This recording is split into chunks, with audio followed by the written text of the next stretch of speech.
Welcome to The Escape with Nick and Adam. My name is Nick. And I'm Adam, and screaming relaxes me so. I was petting my dog just now. That relaxes me, so Oh, good on you. Good for you, though. No. That's Vampira, man. Yeah, Vampira, not Elvira. Vampira. Not Vampirella? That Vampirella came later. She was in the 60s. Vampira was straight out of 1954. She was the first horror hostess ghoul. What do they call her? Glamour ghoul. She was the first glamour ghoul. And then, but the queen of that's got to be Elvira then, because she's got to be the if there is a dictionary picture, it's got to be Elvira.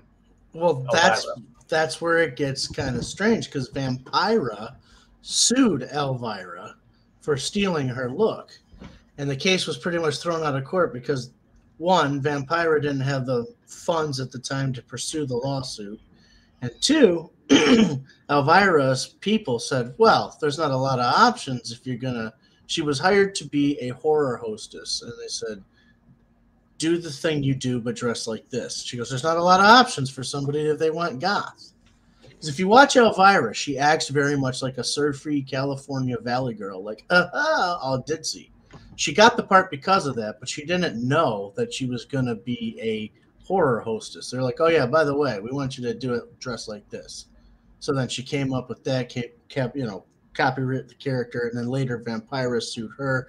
And but Vampira was the first horror hostess, kind of a thing. It's kind of a cool piece of history. Interesting. Yeah. And now, because Elvira kind of just officially retired, right? She's a yes, yeah, yes. Vampira.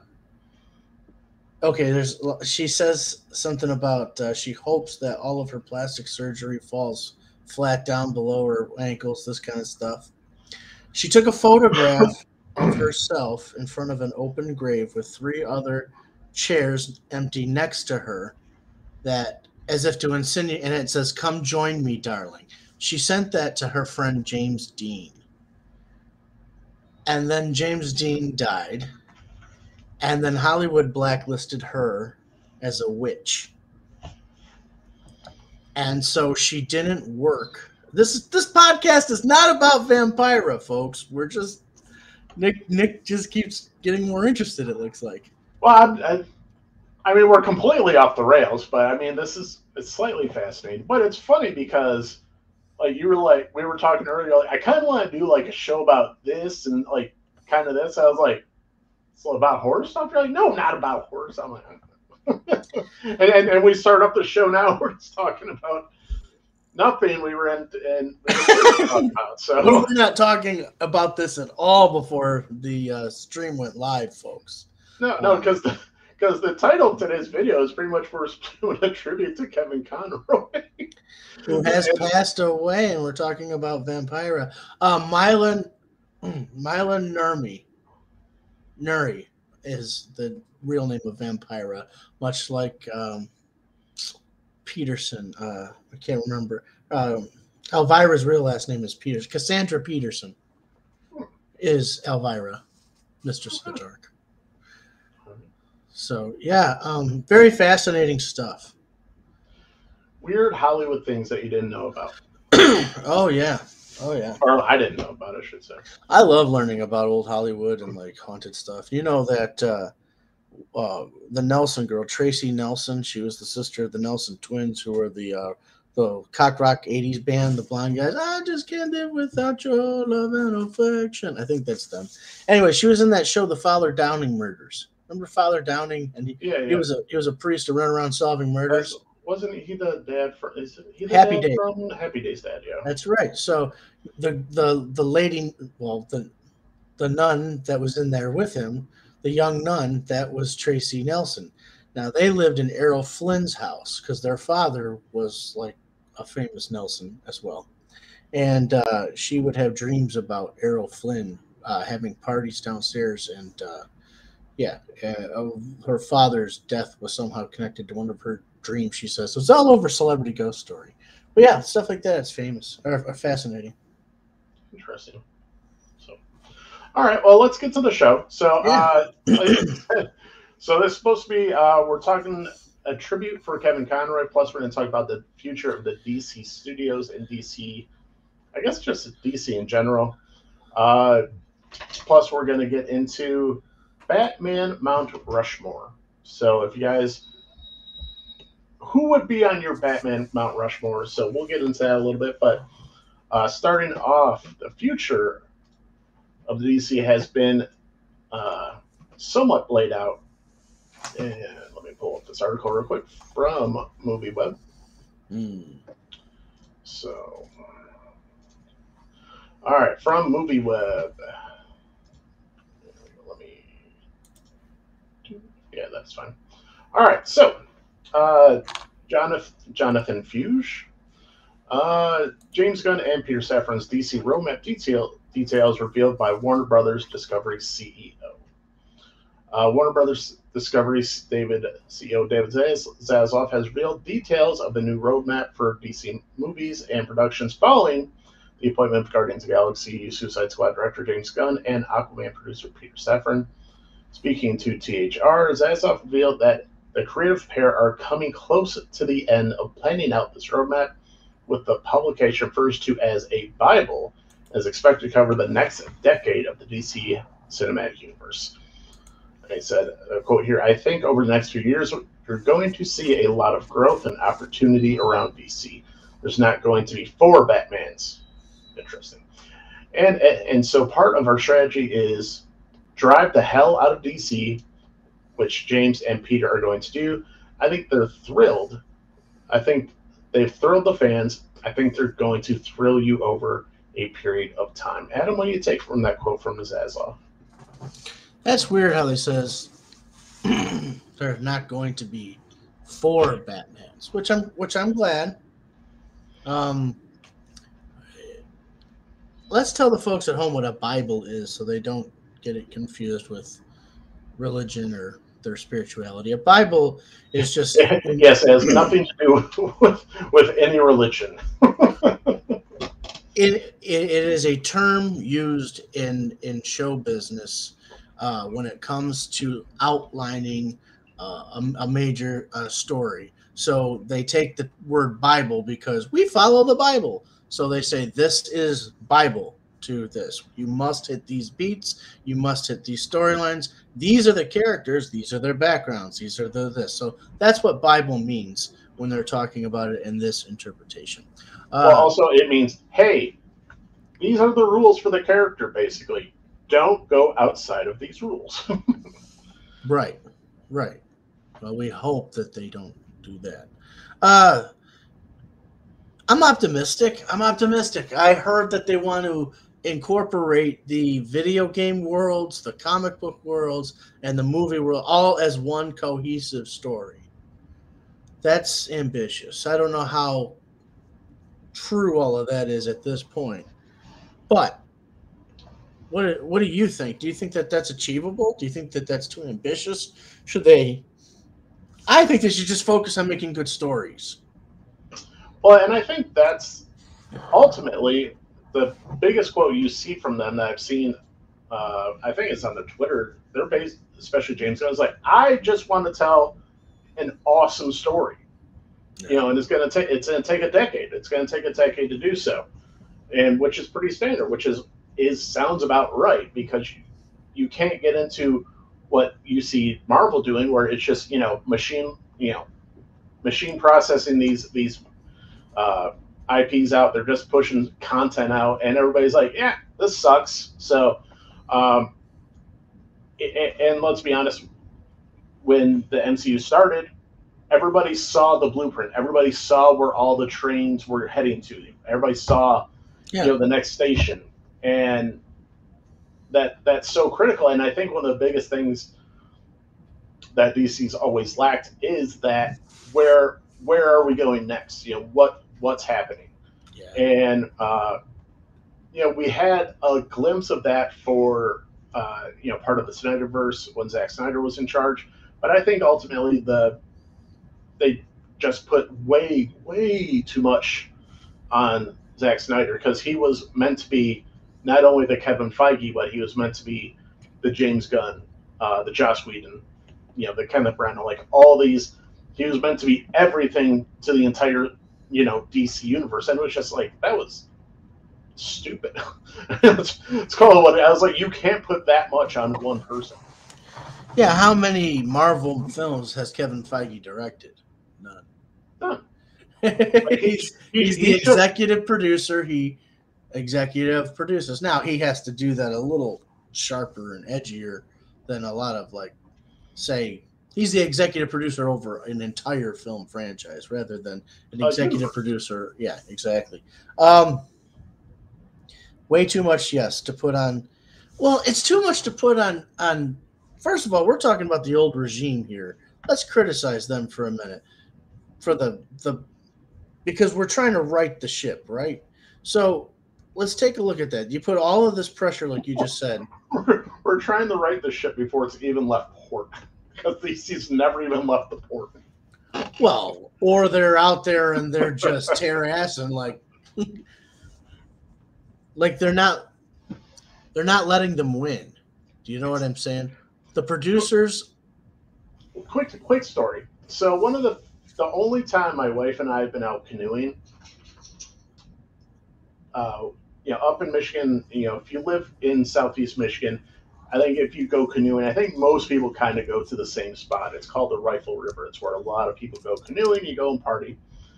So this was this was before we were married. So this was kind of like a big test. And within 5 seconds, I had already flipped the canoe, flipped all our drinks, everything that was, that we were supposed to have for the whole day was floating down the river. My wife's soaking wet. It was like July or August, but it was like not a nice day. So it was just very overcast. So she had this hat that was like new, and it was like bleeding into her shirt, and it was a disaster. And within 5 seconds, I had already spilled the entire cooler, ruined the day. There was no saving it. And I kind of feel that's where the DC's at right now. They haven't even left the port. They've already tipped the ship over. Shit's floating down the water.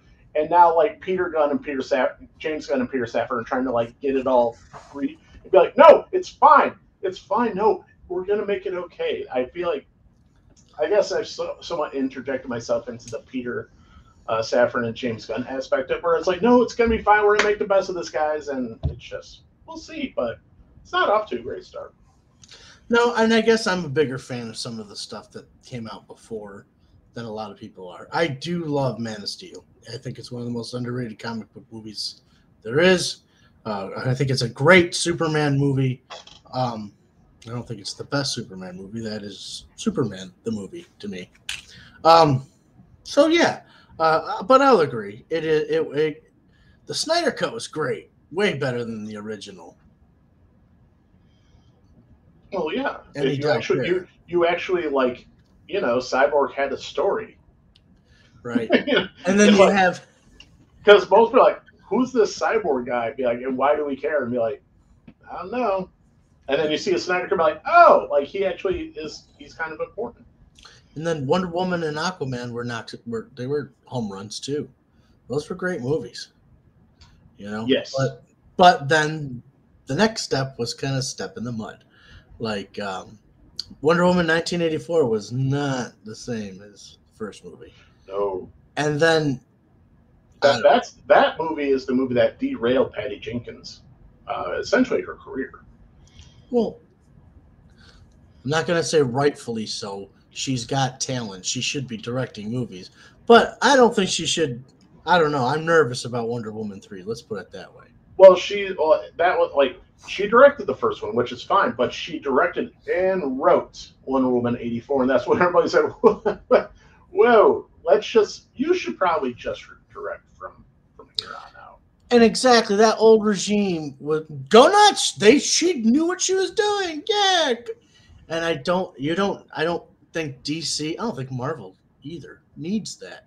You know what I mean? No, only time we just got done with that with Taika Waititi, where they're like, oh, love it, Ragnarok, great, do whatever you want. He's like, all right, cool, and then you get Love and Thunder.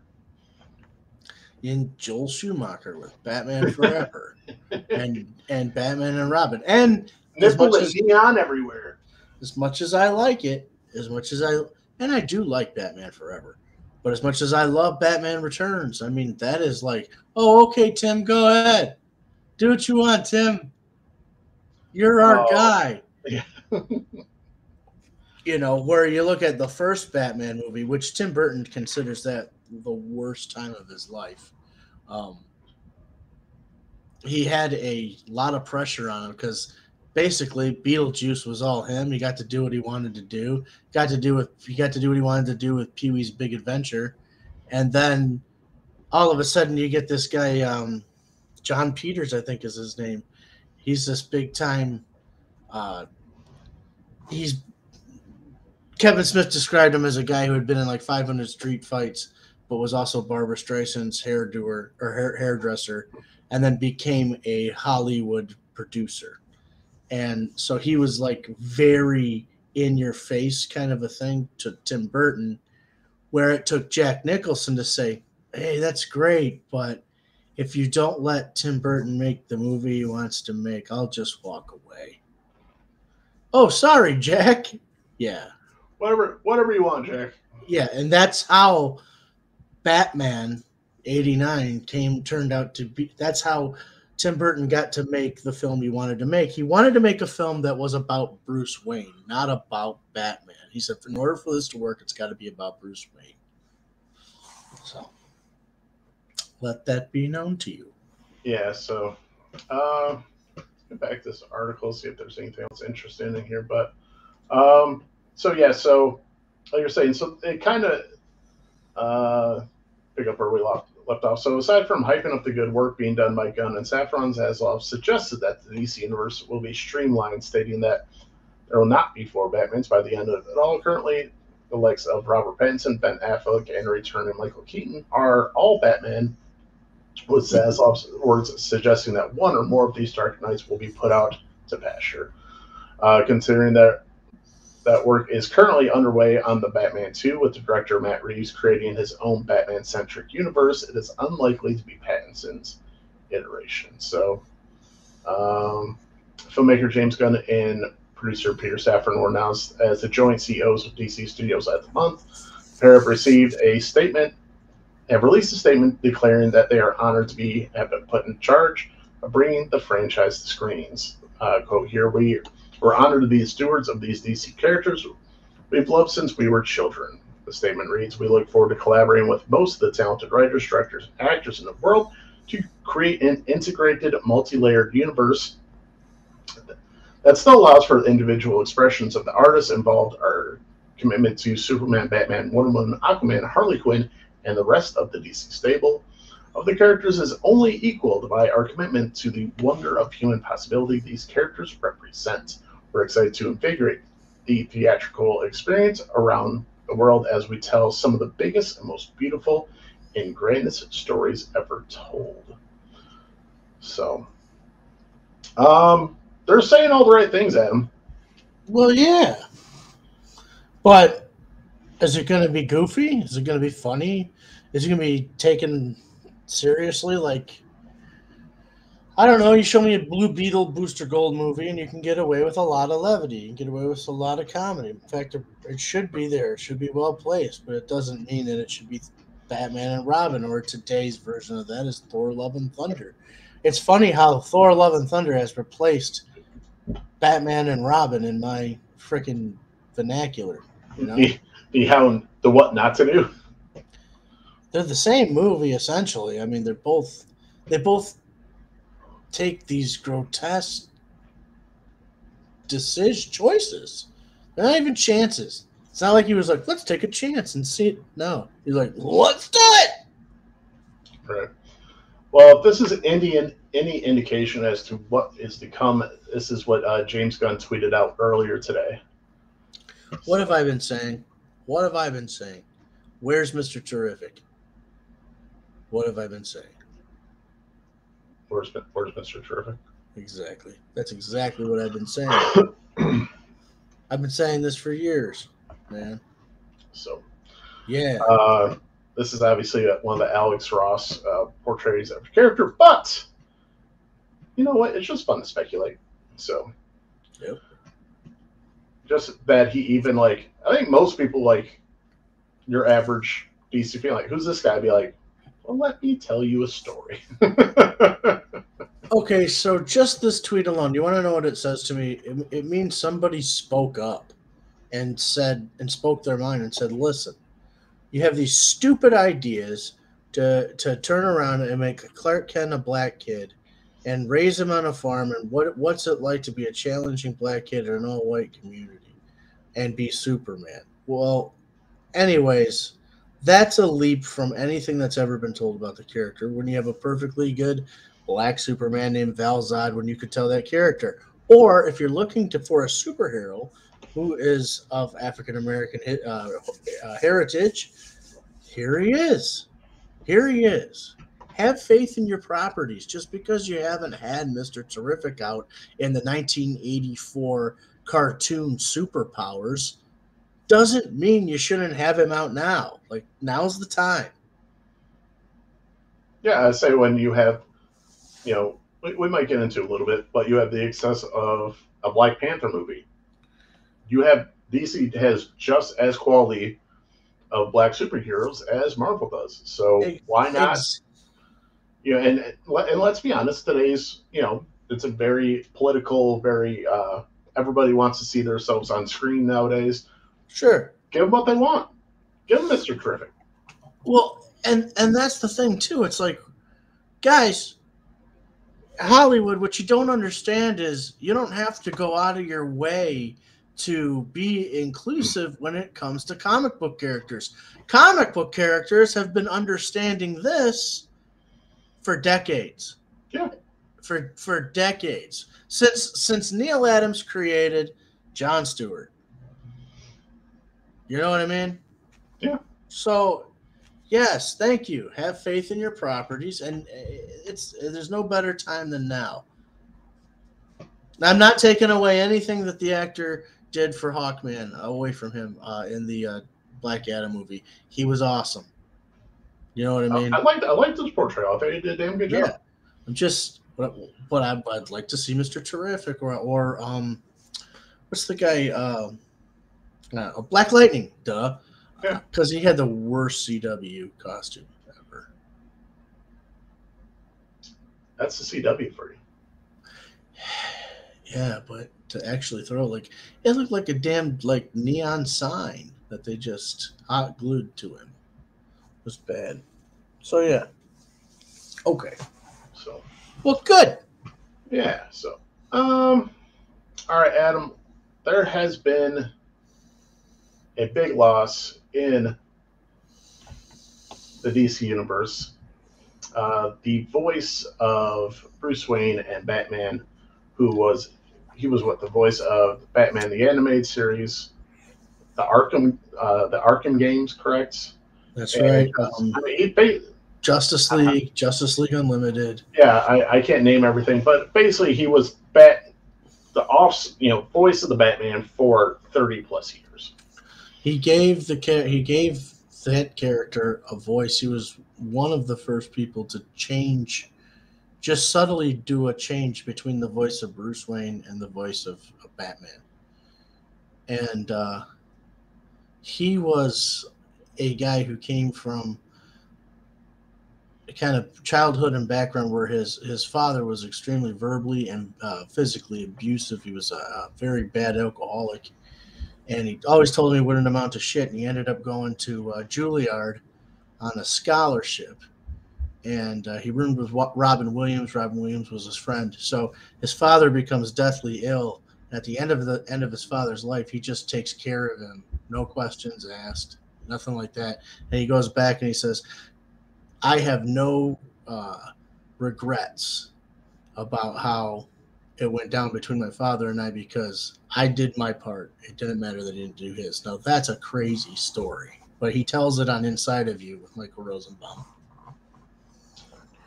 I know we talked about that show before, but I love that podcast. I do too. I was watching last week. I was watching one with John Heater. That's a really good one.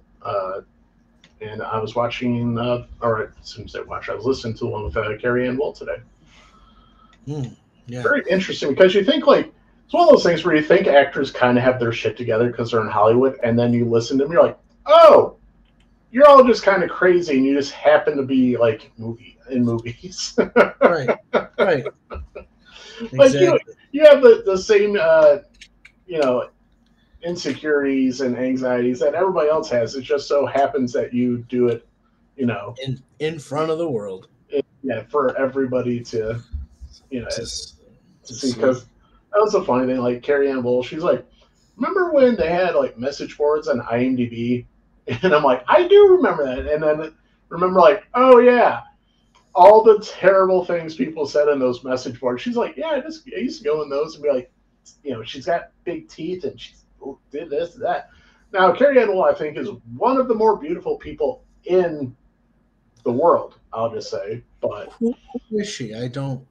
She played, I can't remember the character's name, but she was in Daredevil and she was in True Blood. Oh, I thought her name was Deborah Ann Wool. It might be Deborah Ann Wool. It might be Deborah Ann Wool. And I know exactly who you're talking about. Nope, I meant Deborah Ann Wool, not Carrie Ann Wool. I meant Carrie Ann Wool? Yeah, so, yeah. Well, maybe you're thinking of Carrie Fisher. I might be. But yeah, Deborah Ann Wool, you're right. I agree with you 100%. Very beautiful, very talented. Yeah, that person doesn't exist, so it's Deborah Ann Wool. Yeah. So Deborah Ann Wool. Sorry, but I was like, it's just like people. I'm like, she's gorgeous. She's like, yeah, but remember all those things I read on the IMDb message boards about how terrible it looked? I was like, yeah, I can see how that might impact you, but Kevin Conroy, literally the voice of a generation. Because I know like there's people who like Michael Keaton. I think Val Kilmer's an underrated Batman. Ben Affleck gets a lot of love. Robert Pattinson, is the Batman right now. But I mean, for a generation, when people think of like in their head, like I know you when you read a Batman comic, you do the Batman voice in your head. I think when most people do that, it's everybody's doing the Kevin Conroy voice. Yes. Even when you're trying to do Bruce Wayne, you're still trying to do a higher pitch of that Batman voice. You're still trying to hit those syllables, hit those notes. He put a voice to that character that will be that character's voice from. He's going to go down in history. I mean, okay, I think this might be a good way to segue this too, along with honoring him.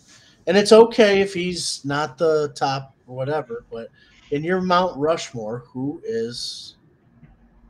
are your Batman?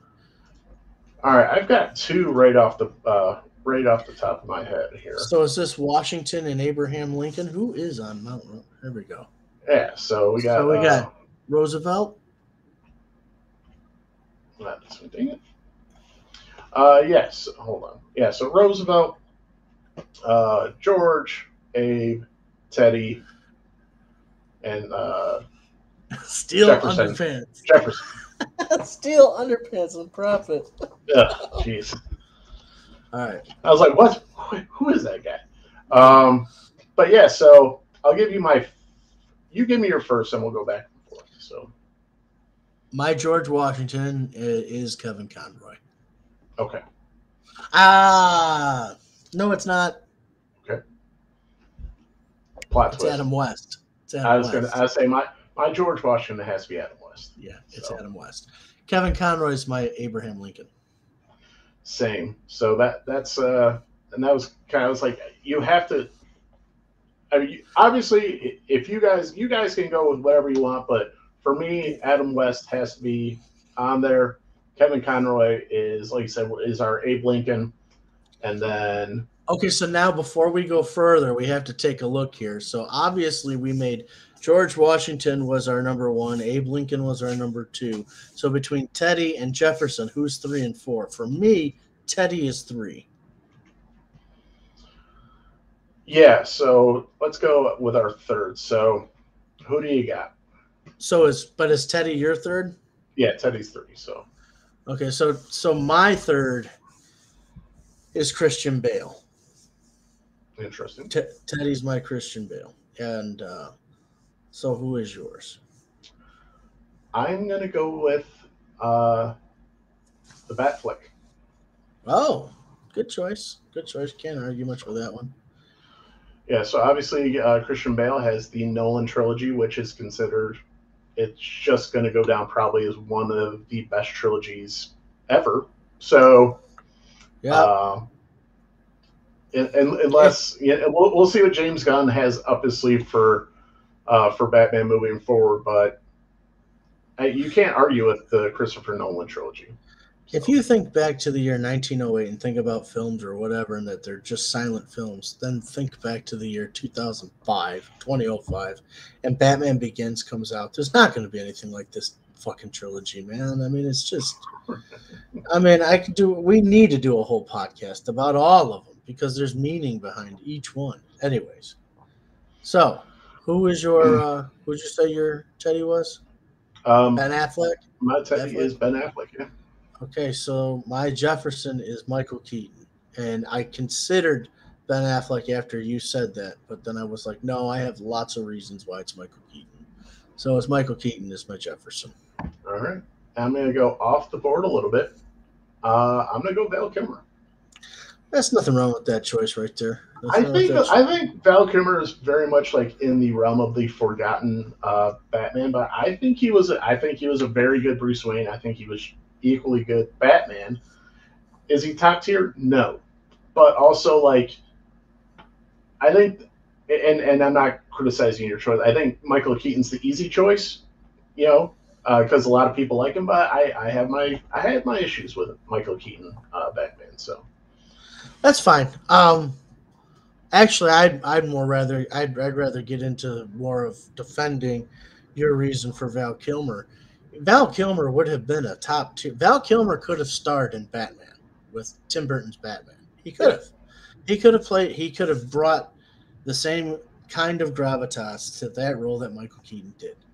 Now, Val Kilmer didn't get Batman. He got Batman Forever.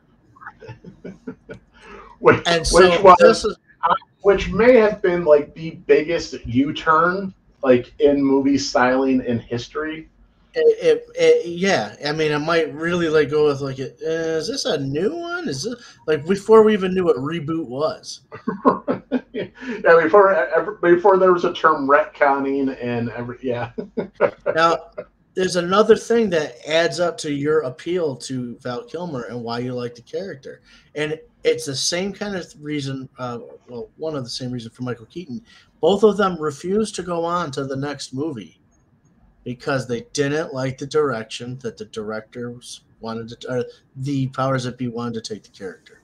And fucking Val Kilmer was very difficult to work with, says Joel Schumacher, because he did not like the goofy. It says a lot of people. Oh, yeah, okay, true, but he didn't like that goofy direction either. So, no, and I mean, I can get into some of the. I like Michael Keaton as an actor. I just never thought his Batman's fine. It's his portrayal of Bruce Wayne, because I just think as Bruce Wayne, you got to be good. Like I always said, and I feel so nerdy that I actually said this in real life one time, that like I always thought like if there was a real life Bruce Wayne, it was JFK Jr. Oh, sure. Where he was, playboy. Everybody knew him. He was dating the most beautiful women at the time. He was living the life everybody wanted to live, and all the women wanted him. All the guys wanted to be him, and I never got that sense from Michael Keaton. And that's my biggest thing. He's a great Batman. I just don't think he's a very good Bruce Wayne. Well, that's all right. I really enjoy him as a recluse type Bruce Wayne, where he's not prominent. Like, okay, so when you see the opening of Batman and you see them Harvey Dent giving his big speech and all that kind of stuff, not just through the TV screen, but when you're actually there, there's a missing chair. There's a chair that says Bruce Wayne, and he's not there. And they subtly hint that he should be in these places, and he's just not. And he's very distant. He's a lot like Robert Pattinson's. Well, the writing is a lot like Robert Pattinson's Batman, or Matt Reeves' Batman, if you will, where he doesn't care so much about what's going on with the Wayne Enterprise thing, and that's what I always picked up from it. But yeah, but we were defending Val Kilmer. We weren't defending Michael Keaton. No, well, and I just wanted to, because there's a lot of people. I think a lot of people are going to have Keaton on there. I'm just like, that's. So I just had to put up why I didn't put him on there. And then, why didn't you put Pattinson on there? Why didn't I put Pattinson on there? Because I think Pattinson's a good Batman, but you're talking about a Mount Rushmore of Batman. I mean, only time will tell, right? I mean, just not enough of a track record yet. Well, I think it's the same reason I didn't put Batfleck up there. I love Batfleck. I love it. You know, I want like an HBO miniseries of that Batman that has no connection to Wonder Woman. I don't want to see any of that shit. I want to see Batman. That's it. But you're asking, you know, my Mount Rushmore, like who ends up, you know, what glyph ends up on my tombstone? It's that one. So that's why I didn't pick Pattinson. Pattinson's great, though, I think. I think his Bruce Wayne, I would love to see that Bruce Wayne come to full fruition. I would love to see that become what Bale's Bruce Wayne became in The Dark Knight and in Batman Begins. Well, and I think the great thing about your pick as Bale is great at both. Even though I think a lot of people kind of consider his Batman portrayal a little over the top, especially with the voice. But I mean, his Batman is spot on. Like you said, all the stuff that you were saying with the Keaton Batman, like you saw that not being at all the functions, not falling asleep at the board meetings, that kind of stuff. They went out of their way to explain this to you, and that's a good thing. And he did it. He did it well. Right. He really did. And then you think he doesn't know anything about what's going on there, but yet he's got a top secret project. You know what I mean? Right. And so. And then getting back to Keaton, I hope this Flashpoint movie does not completely fall apart thanks to Ezra Miller, because I really want to see him as either the older Bruce Wayne or even Thomas Wayne. I forget exactly. Bite your tongue, Thomas Wayne. See, that's some other. See, look, you're not wrong, but that's some other old regime shit that wasn't fought all the way through. If Michael Keaton is playing Thomas Wayne, like you really didn't think that one through when, hello, Jeffrey Dean Morgan, and right. You already have a cinematic universe. Like that's just convoluted. It's not continuity. I heard Robert Meyer Burnett compare his addiction or need for continuity to that of like a porn addiction. Like, give me continuity, baby. I need it now. That's like good continuity is sexy. That is 100% my wife. If she will pay attention to the little things like that, where in the movie she's like, oh, like, hey, that wasn't turned like that, or she'll notice the continuity. Bad continuity movies drives her crazy. It'll take me like the second or third viewing to notice it. Those things, she'll notice it right off the bat. Okay, here's another thing too. Sorry, but we've already seen leaked photos from before Ezra Miller got in trouble, and we've seen a replicated '89 Batcave. We've seen the '89 Batmobile. So if it's Thomas Wayne driving around in that, I love this show, but I will leave. Not the show. I will walk out of that theater real fast. I might go back to finish it later at my own expense, but that will not stand in that moment. I'll be That's not okay, Nick. Damn it, guys. Not okay, Zaslav. No, but to be fair, that movie was under the old regime. We've seen no DC movie yet. There's no content under the new regime. None. No, the closest we have is Black Adam. So Yeah, and that's not even the apology we wanted. no, that's the we have this thing and we have The Rock. Push it's not that bad. Push it out. Yeah, content. We need something because, and this is honestly this is the thing that pissed me off the most that DC did because I think everybody saw, anybody who was paying attention, I should say, saw what Marvel was going to do this year. Everybody said, "Oh, this is going to suck," and this is the year I really, really thought if DC had any chance to make up ground, this was the year. And it turns out all their shit sucked too, except for the closest thing they had to something not sucking was Black Adam. Listen, Wakanda Forever. I need to talk about that for a second. Okay. Heard a couple good things about it by some people that I work with. Aside from that, I don't know how true this is. Nick, if you've heard anything about this, tell me. Spoiler alert for this movie. But Marvel Phase 4 may take place in several different realities.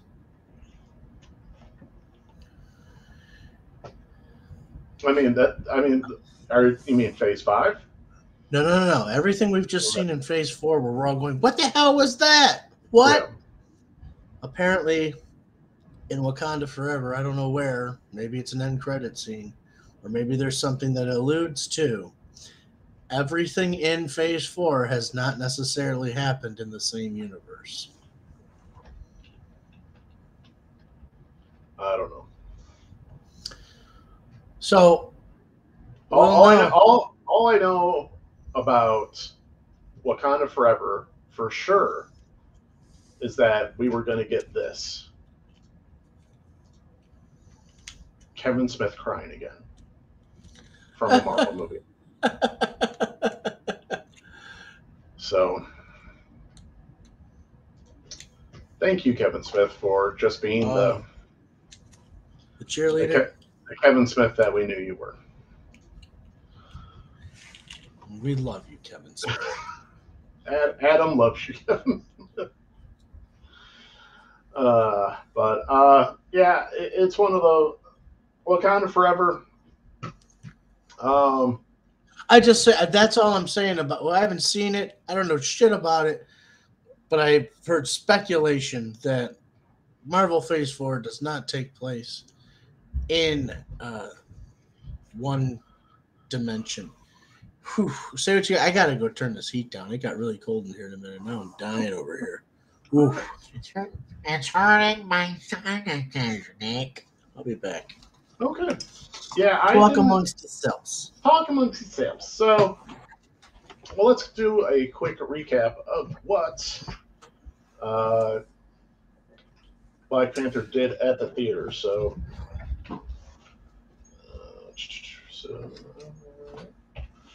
we are going to go to IMDb for that. Come on. So, some of the things coming up I am not excited about. All right, so let's see here. Let me pull up this real quick. So, all righty, I think Adam's coming back here. Is he coming back? He might be coming back. So, and you see on there, so obviously Black Panther took the #1 spot in the box office this week with $181 million. I think that's just domestic, and I think it did overall is 380, just over 380 at the box office. So, come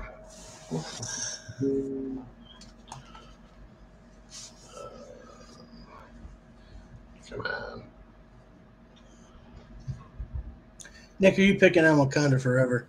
I'm not picking on Wakanda Forever. I was simply stating what it did at the theater. What did it do?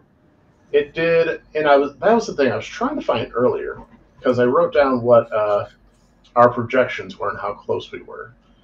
And I like I said, I don't remember, but it ended up doing 181 million in the box office. So I believe that's domestic. I think it did another 200 million internationally. So I think it did just under 400 for the opening week. So, well, people are going back to the theater. Then that's good.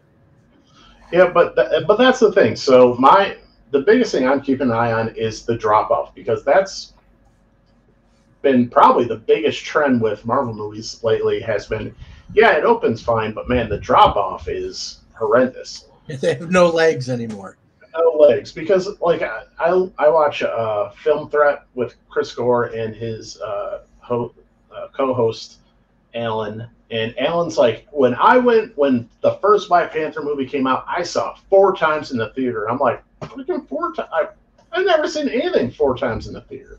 Really? But that's how much like twice. But like he was like, it gave me such good vibes. I kept going back and taking my kids back. I was like, cool. That's not happening with this movie. So I think Star Trek First Contact I have 6 times. I went saw it 6. Twice. We did opening night twice, and that's only, I think that's the most I've ever done. And then I've got tied Batman Begins and The Batman for 5 times. I said we did see saw Batman, the Batman twice. So, but that's what I'm keeping the eye on. Like I said, it's Marvel. It's going to do fine opening weekend. Like I said, the biggest thing I'm keeping an eye on is the follow up, and it's even the projections for the follow up are even falling short now, where they're comparing to damn it, what's the latest Marvel movie came out? Doctor Strange. Sorry, Doctor Strange. I want to say Doctor Sleep or Doctor Fate. I was like, no, it's Doctor Strange in the Multiverse of Madness. Yeah, I think even for its opening second Monday, like it was for, it ended up doing 15, and then Wakanda Forever is still falling short of that. So I think this one's kind of gonna fall off a cliff very, very quickly.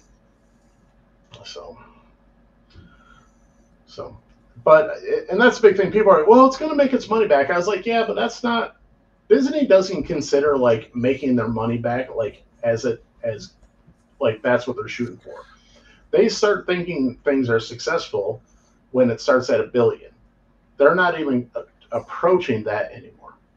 Well, $1 billion is too rare anyway. I mean, that it doesn't happen every year. You know what I mean? The Marvel, when they took over Marvel, it was especially the bigger, all the big ticket items there, the Avengers, the Thors, all those were hitting $1 billion. That's not happening anymore. They had the legs to get there. Right. Yeah. I said, well, that's the problem. These movies do not. As God bless the people who enjoyed Love and Thunder. If I had not gone people, that would have been one of the few movies I might have been, you know what, let's go. Let's get out of here. It was a disaster. That is one thing I've never done. I've never walked out of a theater. I've done it a couple times. Yeah. Yeah. So, but that's the thing I'm keeping an eye on for Wakanda Forever. Anything you're keeping an eye out for? Because you're I know you were saying it's up in the air if you're going to go check it out or not, but you're definitely going to go on one of the cheap nights. I'll go. I get up very early anyway, so I'll see the first showing for the. I'll go check it out just to see where the cinematic universe, the MCU, is going, and as a comic book lover and all that kind of stuff. And I'm very curious about Namor. Say his name right. Namor. I did say his name right. Namor. No, listen to me. I did say his name right, okay? Namor. I come from the tough streets of Gabrielle Chateau Theory, homie. the mean streets of Macomb. That's right. Hey, man, what was your street called? I get Pierre? Pierre. Gabriel. It's Gabriel and Pierre. Oh, that's shit. That's one of those things you realize, like, especially now, like, when delivering pizzas, or I deliver. I drive for a living now, and you're like, usually the fancier the sounding street, more than likely it's going to be a trailer park.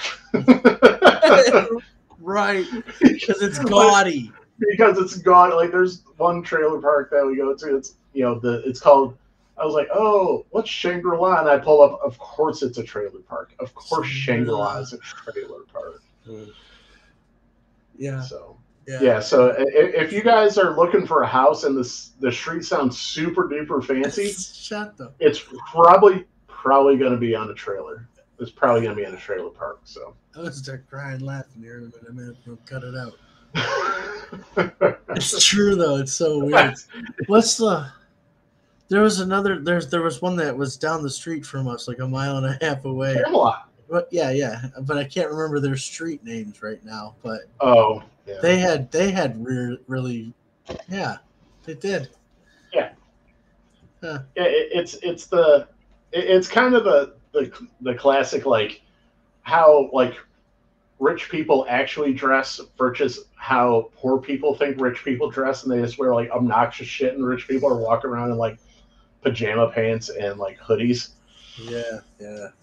While the people, like, the way people think they dress with, like, super expensive pants, are like, yeah, it's not how rich people dress, man. That's just how you think people dress. So, but anyway, yeah. So the classier sounding a street name is. I forgot what we are doing. That's why I'm trying to do this, because I'm circling back. So, but anyway, Adam, you had a friend of yours. We're doing this for the first time, so. Oh, right. All right, so we had a question submitted to us. Okay, Big Daddy, honestly, what do you think of Pattinson as Batman from A Real Guru? From Al D in Southeast Michigan. All right, Al. Big shout out. Thank you for asking. Thanks for sending in the question. Thanks, Al. What do I think of as Pattinson as Batman? He was a very, very a pleasant surprise. Nick and I were just talking about Bruce Wayne, Michael Keaton's Bruce Wayne, and how we liked Val Kilmer's Bruce Wayne better, and how Bale, did great with both. And the writing was there and wasn't there in those situations. So for Pattinson's Batman, I like his Batman. His Bruce Wayne is premature. I want to see what he does as he grows as Bruce Wayne and he both grows as Batman. Because right now, he's nothing but raw vengeance, fury, fire. This is who he is. I really like this guy. It's crazy how well portrayed a very young Batman is. So yes, I am all A's, 2 thumbs up for the Pattinson Batman. Well, I think one of the things, like I said, so we kind of saw Keaton's Bruce Wayne versus Bale's Bruce Wayne. And I think Pattinson's Bruce Wayne is a Bruce Wayne we haven't seen before. The young Bruce Wayne who doesn't want to be Bruce Wayne. He just wants to be Batman. Exactly. And I think that's one of the hardest, that's one of the things that Andy Serkis as Alfred does a great job as, like, forcing him. He's like, hey, if you really want this thing to work, you still have to be Bruce Wayne. That's the only way this is going to work, or else basically you're going to get found out. And I'm not going to do this. Right. So that is one of the great dichotomies in that relationship of, hey, I know what you want to do, but you still have to be Bruce Wayne. You have to be the playboy. You have to be the people showing up these functions that you hate. Usually we see the much more mature Bruce Wayne who's used to being the playboy, used to being, goes in and out of these functions with ease. Yeah, he takes his glass and he's like this, and then he throws it over his shoulder. Right. He's used to schmoozing with the elites of Gotham, where Pattinson, he just wants to be Batman all the time. And not just Batman. He wants to be the detective. He wants to be, and that's another great thing that you see. He's not the greatest detective yet. He's not, he's just a kid essentially. He's a young man, but he's got skills. He's got skills, but he's very unrefined. Very much so. And that's one of the things I really hope that, and I think we've talked, I don't know if we even said it on the show before, but I'd love for, and it's funny because we just read the article where they don't want 4 Batmans, but I want this Batman left alone. I want this Batman left alone in his own universe. So do I. Right. But I also think I made the argument where I'd like to see him integrated a little bit, but ultimately I do. Why did you change your mind? Because of what I just said. Because ultimately I think for the success of the DCU moving forward, I think they would try and integrate him into the universe.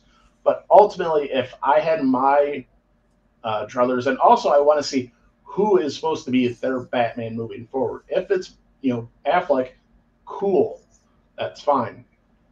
But if they're going to I'd rather see this kind of insulated. But also, my issue was, would your normal fan understand?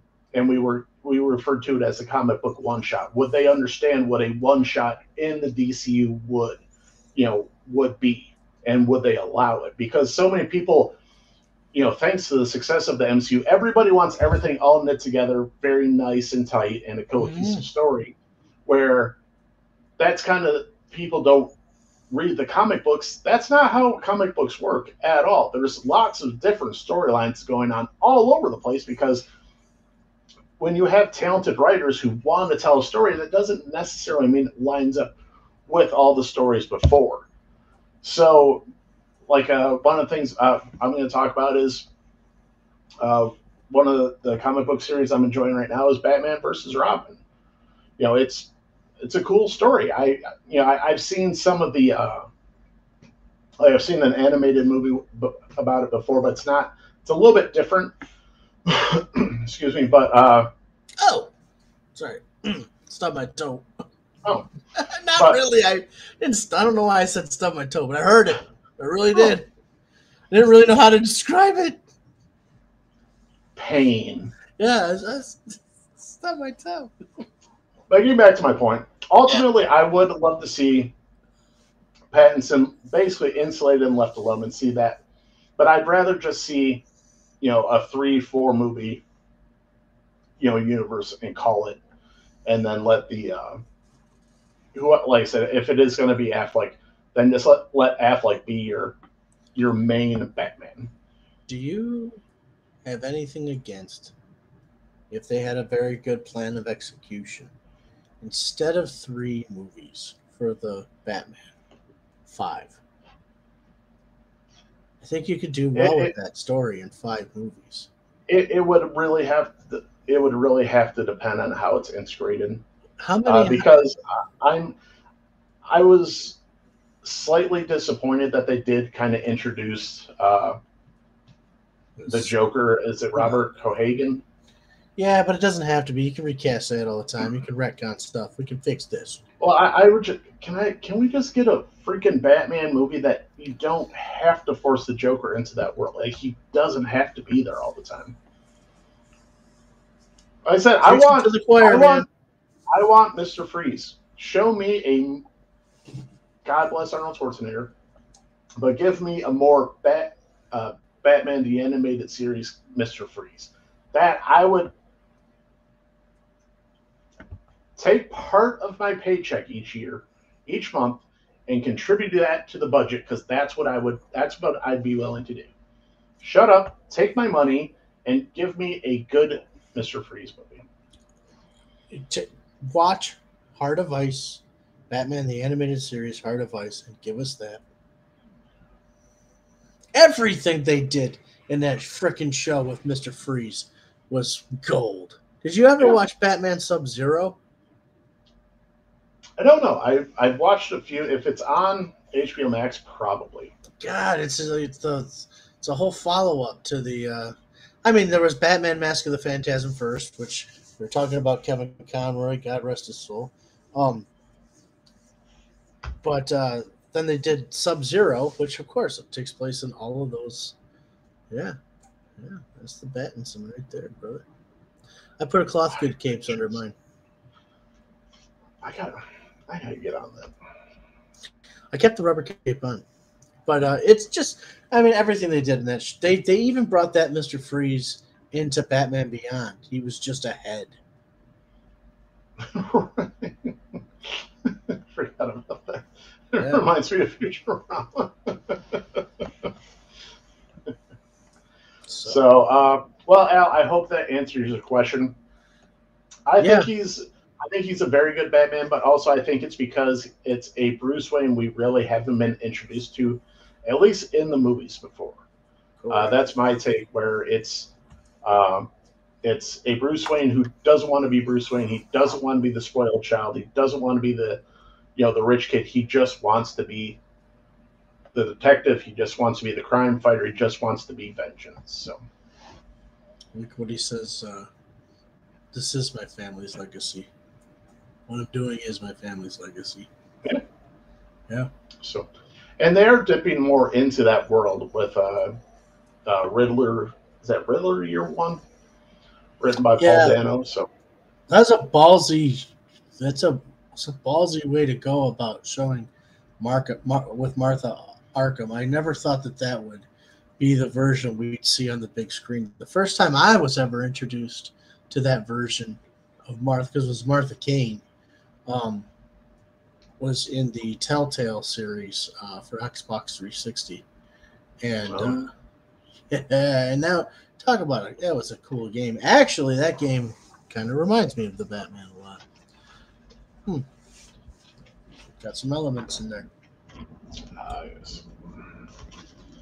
So, but all right, my friend. Is there anything we missed? I think we got everything. I think we got it all on UHF. All right, so let's get. Oh wait, I got the action figure stuff. Oh yeah, let's talk about action figures. Yeah. And yeah, it's that good. I will share my screen here. Yes, I understand. Let us proceed. Share. We go. All right. Nick said something quite astonishing to me. He says, it's our show, Adam. We can do what we want. So I figured, you know what? Let's go do some classic NECA. I'm not exactly sure what year this came out. I was poor on my research. But this is the NECA Batman Begins. As a child, Bruce Wayne watched his parents murdered in the streets of Gotham City. After searching the world for answers to injustice, he returned to the city he loved to restore it to its grandeur. The task is larger than a mere man can accomplish, so Wayne assumes the guise of Batman to battle the forces that are destroying Gotham's soul. So here we go. We get a little bit of like a side profile here, and then you see the plastic window. Here's the back of the package. Very good action figure photography here. I like the bats. You can see the colors, very reminiscent of the original movie, the 2005 film Batman Begins by Christopher Nolan, starring Christian Bale. Here's our Caped Crusader. This is a NECA figure. This is an early NECA figure.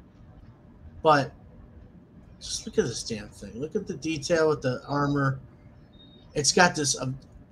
I always thought that the cowl for Batman Begins was large, a little obnoxious, but worked.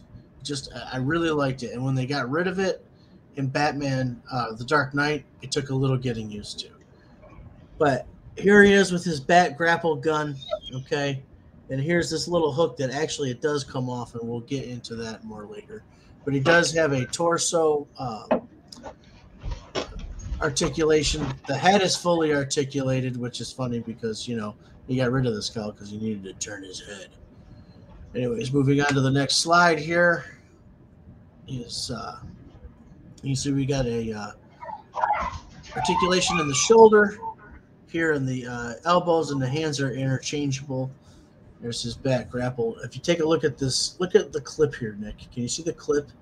That is like extremely hard to get the clip on there and stay. And I'll show you that in a second here. See, as you can see, it detaches. Here's a little more close-up view of the gun, the grapple gun itself. You can see my dirty fingernail right here. It's gross. Gross. Yeah, very gross. Very gross. How big is that? Like, is that gun? So is that probably what, about an inch? Yeah, less than that. I mean, it goes in his hand. You know, there you go. I just love it's a 7-inch figure. The amount, yeah. So yeah, it's maybe total. So I just love all the details that they can cram into something that small. I know. It's impressive, isn't it? It is. She didn't say that though. Oh. Here's the larger Batarang that it comes with. It comes with a smaller one. I did not display that for the video because it was very tiny. As you can see over here, we have no clip, so the clip comes off, and you're better off gluing it if you're going to glue it as a display piece. But I would use hot glue so it doesn't bond. Here's a shot of the cape from the back, and then this is not to display his ass, but just to show you how the detail in the armor goes. But look at they even finished the belt. That's the idea here that I wanted to show off. I mean, he's got a back compartment back behind this. This belt does not twist. So this compartment... This part's for the ladies. Right, it's for the ladies. But this right here, where you can see my mouse going, this compartment, it just stays right there. That's how much attention to detail they did with this figure. I didn't notice until I was done with the shoot, but the bottom of his feet are even detailed.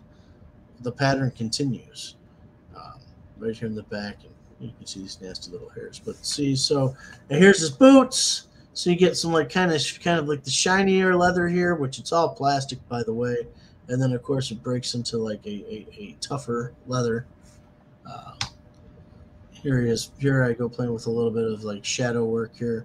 So all in all, I love the way this figure looks. I love how fun it is. And you know, NECA also did this guy. So he might be in one of our future episodes. See, this would be my only complaint. Go back a few, if you would, please. Back one more. All right, so my only complaint with this figure is the eyes there.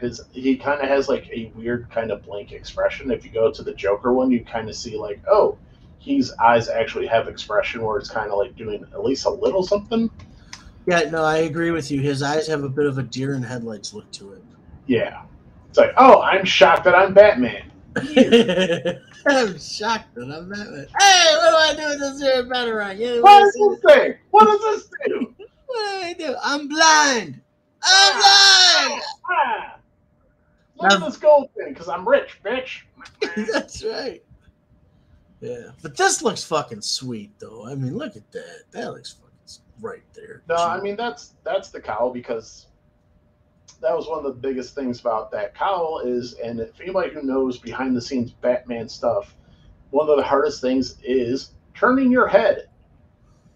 So that's one of the things that they actually shaved down. They actually made the cowl that was actually somewhat functional, where you could actually, turn a little bit. But yeah, that one he maybe a little bit, but he wasn't able. That's why he needed the other one in the Dark Knight, if you remember, where they made it more like a bike helmet. Yeah, made it work though. Yeah. So, all right. Yeah, give me 1 second. I'll be right back. I've got to let dogs back in. It's gonna let the dogs back in. So yeah, folks, I put it to you. So who, as we were talking earlier, whenever you get a chance to watch this here podcast, text us or comment down below who is your Mount Rushmore of Batman. So as I said, mine goes Adam West, Kevin Conroy, Christian Bale, and then Michael Keaton. If I were sentimental about the whole thing, Michael Keaton would probably be number 2. But I'm just trying to be as objective as I can, in my opinion, about my Mount Rushmore of Batman. So yeah, who is your Mount Rushmore of Batman? Comment below and let us know your thoughts. Or give us a quick review of Wakanda Forever, how many cat emojis would you give it? Out of 5. Weird. I don't know. I like emojis. Emojis are fun. Hmm. So, all right, let's get to comic books. Adam, is there anything that you're reading, sir? Night of the Chihuahuas. Night of the Chihuahuas. I love that book. I started reading it again. It's a fun book. Yeah, I want to read number 2. And I'm planning on knocking out The Last Ronin soon. Sure.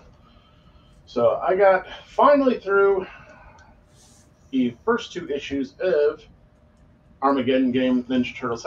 This is their latest, what do they call it? Like The latest. I love these. I was like, I've done that too. It's part of my, because I want to say like 3 things at once. It usually comes out as bleh. So me too. Armageddon Game, the latest Ninja Turtle storyline.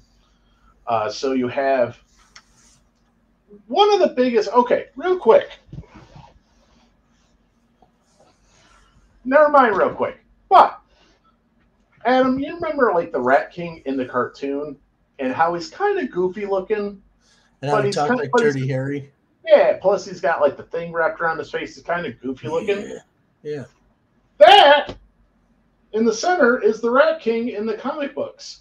He is nightmare fuel. Huh. He is terrifying looking, and he's incredibly devious. He is nothing like the cartoon. So that Rat King is actually the big baddie in this storyline, where he is setting up the Armageddon game, and the Turtles actually have to team up with Shredder to take down the Rat King. Actually, not take down. They're playing the Rat King's Armageddon game. So while the Turtles are in the Dimension X trying to track down help, these guys are bad Ninja Turtles, but not our Ninja Turtles. They are attacking the police and causing mayhem while the real Turtles are away in Dimension X. It's a lot of fun. The Turtles books they're just fun, and I am thoroughly enjoying this one. Even though it like the first, I think I was telling you the first issue, like I could not for the life of me get through it because a lot of first issues like there's so much exposition. I was like, Adam, I'm not what people call much of a reader. I like the pictures. So sometimes, like after a while, I'm like, man, like can we just get to the action? But once it gets to the action, it's good because. But also the problem with reading some of these Turtle books is I'm not a completionist when it comes to like getting like action figures and everything. So you actually have the neutrinos in this one, and you have the guys like the Triceratops. I was like, this might be a problem. Might be a problem. We're not sure yet. That's the problem with me is I read these comics and then they introduce certain characters. I'm like, well, I need that to go with this. You know what I mean? I'm going to tell you right now from the latest run of Chip Zdarsky and Jorge Jimenez's Batman, I'm going to have to make some Zero-Nars. I might have to make an animated series one. I might have to make a few. I don't know. It's going to get crazy, though, because I'm going to go... Now I just want to make Zero-Nars because I think he's such a damn cool version. Very cool. Yeah, so I don't know if... Hey, I got a spare Adam West Zero-Nar out of that. Yes. Okay. Okay. I want it back, though, once you paint it. Oh. Well, I've got one of your Batman around here somewhere. I'm just kidding. I don't know. We could share it. We could share custody. So I don't know if have a digital copy. I need an NFT of my Zero-Nar figure. Did you see that McFarlane's doing that? They're kind of doing the... I don't know what that is. I don't understand it. As an American, I don't understand it, but he did say something that was interesting that sort of made sense, but I don't know if it's actually like makes sense to other people. So as Americans, we're used to having, big houses, big, lots of room. If something's not big enough, we'll just go buy something else that is big enough, or we'll make room, or we'll do something. Adam, you live in an apartment, you're like, hey, I need a little bit of room. You can just go rent a bigger apartment if you so choose. Someone in Japan doesn't really have that option, or someone in a country where there's a higher population of people, Oh, sure, yeah, and yeah, there's yeah. certain things like that. And that's kind of the example that he used for that. He's like, if we've got fans all over the world, we've got fans in Japan, they don't have room for toys, everywhere.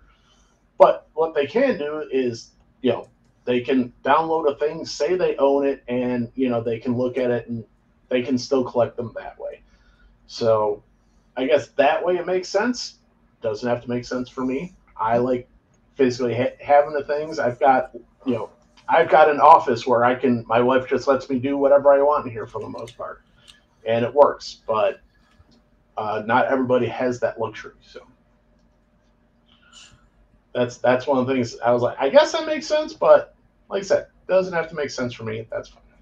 I don't know. Like, I understand owning digital media, but I don't know. An action figure doesn't do anything. You can just go to Google Image and look at it. Like I said, not. Yeah, no, I really. I don't knock it because I don't understand it, so I'm not knocking it. Yeah. So, but I don't know if I got to talk about this one last time. I know I talked to you about it, but I don't know if I talked about it on the show. If I had read it yet. So this is Batman and the Joker: The Deadly Duo. #1. Marc Silvestri is the artist and writer. If you're a fan of Marc Silvestri art, this is not. It's still great art. Don't get me wrong, but as you can kind of see there, let me bring up my screen a little bit bigger. It's kind of got a little bit of a sketchy look to it, and I don't mean like bad, but it's here. Let me see if this helps if I take it out. But it's kind of very textured. It's let me here. So that one where you kind of see Batman there, where it's not super clean, I guess is the way I would say it. I like no, it's it's great, but it's a little bit different. So from what I'm used to with Silvestri, but still great, a lot of fun. I think I was telling you because you were like, well, how's it coming together? He's like, at the little spoiler for you if you're going to read it. Batman and Joker meet up at the end, and the Joker's the one who kind of initiates the, hey, come on, Batsy, shake my hand and let's team up on this. He goes, okay. Actually, Joker spits on his hand and he goes, come on, Batsy. And Batman spits in the Joker's face and shakes his hand and crushes his hand and breaks his hand. I'm like, that's about right. When I kill you, and I will fucking kill you. Batfleck. Yeah. And then one of the other things that I'm enjoying right now is I got caught up on Batman versus Robin. This is issues 2 and 3. Is that Bruce versus Damian? Yes. Because there is this one has a lot to do with a lot of magic. It's actually mostly magic based. I think I'm not super familiar with the Neil Gaiman characters, but there's you have Cain and Abel's in here, Zatanna's in here, some other. It's a very kind of deep dive for me, at least, into the magic world. But basically, Damian gets possessed by the demon Nazul, and let me make sure I have that right. Because what happens is, so he kind of the devil takes over your mind, and they all bring so Damian traps Batman to come to Lazarus Island, and where issue 3 lines up is not only let me make sure I'm saying the character name right.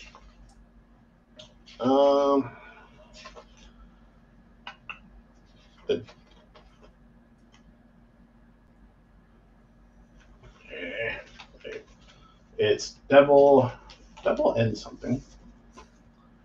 Devil's Island! Devil!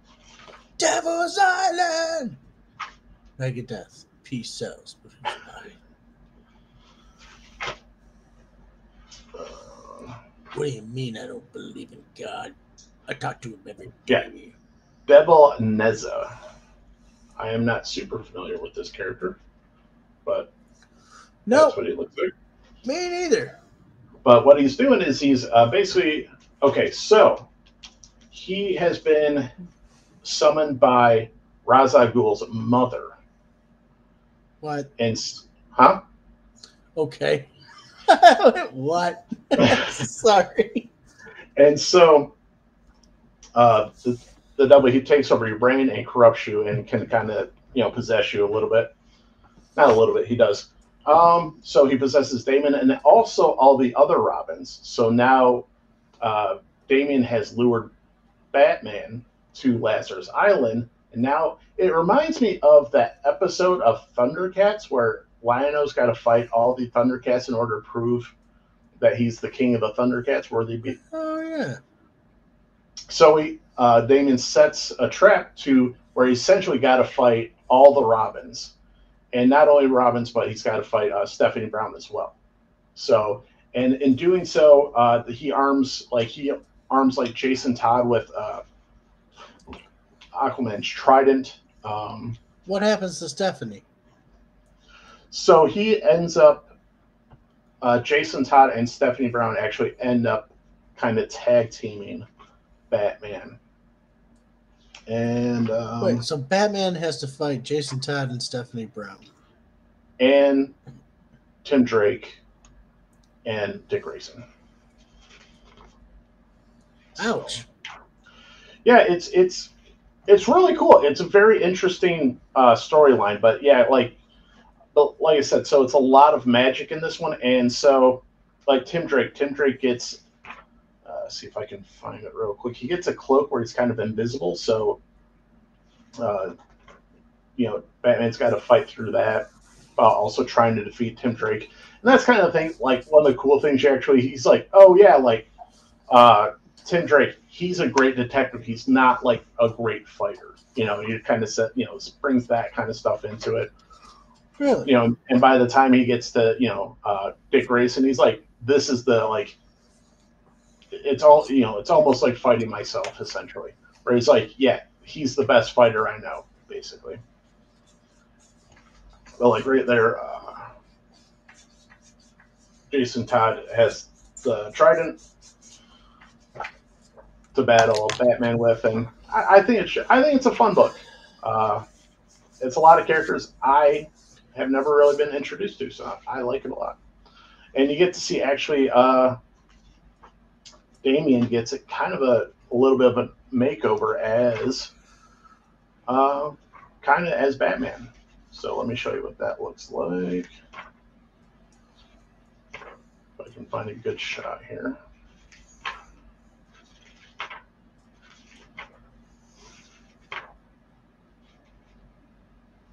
That's kind of a better shot of Devil Neza there.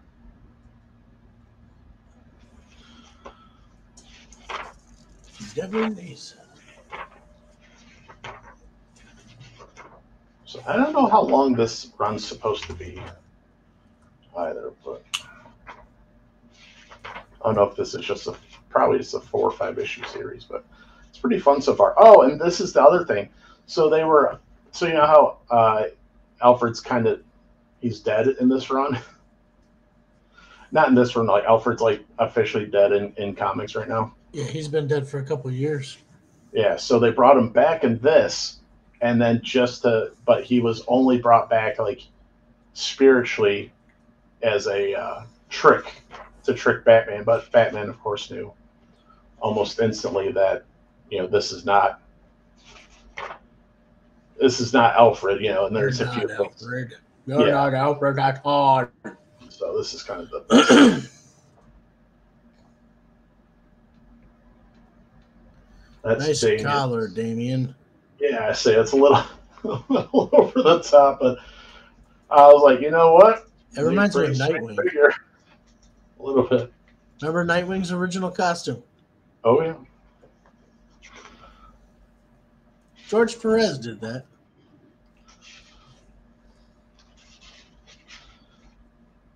there's a better shot of it. There you go. Yeah. He does look kind of cool, though. I mean, I say if that's one of those, I was like, I'm glad they don't draw him jacked, you know? Like, he looks like no. He looks like either a young man or a teenager, and that's, yeah. Yeah, this is the cover. The cover really doesn't do it justice. I mean, I don't think he really looks that good, but that's what I'm reading. So getting almost caught up. I still have all the, was it the year one, like the Penguin, Riddler, and those I gotta read, but slowly but surely getting caught up on my reading. So any old stuff you're gonna dive into? You thinking? No, I bought a couple Swamp Thing, Jeff Johns, new 52. I have not gotten into those yet, but those are definitely on the list. And all right. I found a couple spinny racks behind a dumpster at the end of my block at work, and I had to like make sure that like they were technically garbage before I took them. They are just like that too big to be perfect, so I might have to make some modifications, but I love having like a spinny rack. It makes me so happy. Nice. I've got two, so if you need one, let me know. All right, I will. But I was just like looking at them like, yeah, that's pretty awesome. So what are they? Just spinny racks? I don't. Yeah, hold on. Like for your comics? Yeah. That's awesome. Yeah, yeah. I'll send you a picture later because I don't want to show off my my closet. So over that, I was like, this is like somewhat in order. Everything else is chaos. So I'm just like, yeah, we'll not do that right now. So yeah. But other than that, I think that's. I apologize for not following the story so well. My sleep, it's late for me. I know. I say we're old men. I was like, yeah. I was like, it's dark. I was like, I had to get home and like pound like some caffeine because I was like, holy crap, it's late. I'm like, it's only 6:30. Like, what the hell's the matter with me? I was like, this time change and the season change. I was like, holy crap. I was like, yeah, I think it's like freaking midnight out. I was like, it's not even 7 o'clock. I'm sitting here acting like an old man. I was like, let's shut her down. I was like, no, we can't shut her down. We haven't done anything today. Done anything today. It's only 6:30, you freaking kook. So, but I think it is time to shut the show down, though, Adam. So what? Just for today? Yeah, just for today. Yeah, just for this today. one. Yeah. No. Okay. I'm just kidding. I don't know what I was going to say. There was. That's it. Thanks for watching, everybody. Yeah, I'm going to take a picture of my spinning rack and send it to Adam, though. Not to you guys. You guys can't see it yet. It's not ready. Yeah, can't see it because it's got his underwear. and other stuff. Naked pictures of Beater. So, all right. Oh, there we go. All right. So, all right. Well, where are we at here? Okay. So, if you want to follow us see what we're talking about on the show, you can follow us on Instagram and Facebook. And if you have not yet subscribed to the show, please do so. It definitely helps us out. But if you are a fan of the show and you like listening to podcasts, we are on all the major podcast platforms: Spotify, Apple Podcasts, Audible, and Google Podcasts. So, other than that, Adam, any final words, or did we already do that? Groove is in the heart. Groove is in the heart. Love you, Planet Houston. Night, America.